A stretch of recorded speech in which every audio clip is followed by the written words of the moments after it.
Charlie Kirk shot dead on stage, the shocking truth. Imagine this. A man stands on stage answering a question about mass shootings, and just seconds later he becomes the victim of one. Shocking? Tragic? Unbelievable? That's exactly what happened to Charlie Kirk, the controversial founder of Turning Point USA. But how did this happen? Who was behind it? And what does it mean for America's future? Today, we break down the shocking truth behind Charlie Kirk's death. On September 10th, 2025, Charlie Kirk was speaking at Utah Valley University in Orem, Utah, during his American Comeback Tour. It was an outdoor event with students, supporters, and critics gathered. Kirk was answering a heated question about mass shootings and transgender issues, when suddenly a single gunshot rang out. Video verified by BBC shows Kirk recoiling, collapsing, and chaos breaking out. The shot came from a building nearly 200 yards away. That's 2 football fields. A cold, calculated, sniper-like attack. Despite being rushed for medical help, Kirk was later pronounced dead. And the most shocking part? The suspected shooter is still on the loose. At first, the university said someone had been arrested.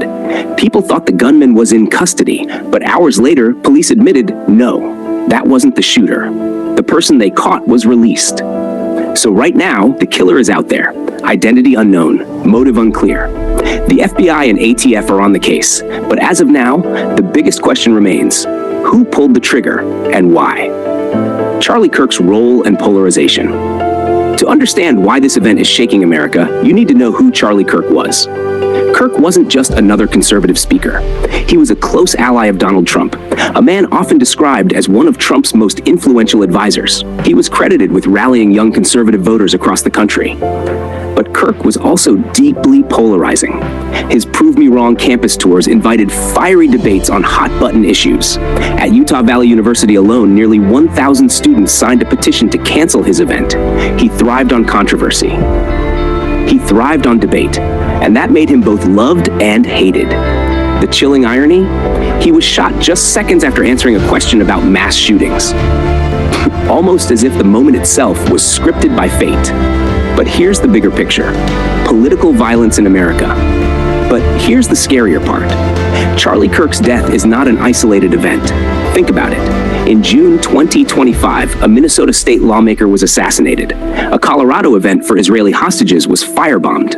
In April, the Pennsylvania governor's home was set on fire. And let's not forget the attempted assassination of Donald Trump during the 2024 campaign. America is facing a disturbing trend, a rise in political violence. And for once, Republicans and Democrats are actually united.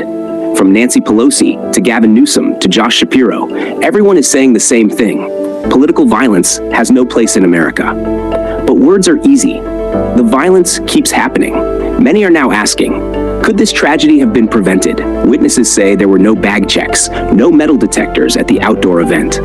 Former Congressman Jason Chaffetz, who was there, said the police presence was light and Kirk's private security team wasn't ready for a long-range threat. A sniper 200 yards away with a clear shot? That's a nightmare scenario for any security team. But it also raises questions. Why wasn't security tighter? Why wasn't the event better protected, given Kirk's controversial profile? The media response has been fascinating. BBC stuck to neutral reporting, carefully separating fact from rumor. CNN added political reactions and a deeper look at Kirk's career. AP built the most complete timeline.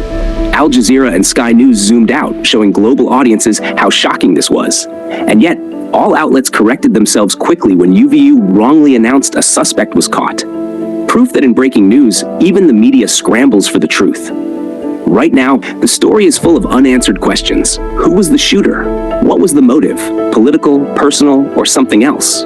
What kind of weapon was used? And how did the gunman vanish into thin air after firing from a nearby building?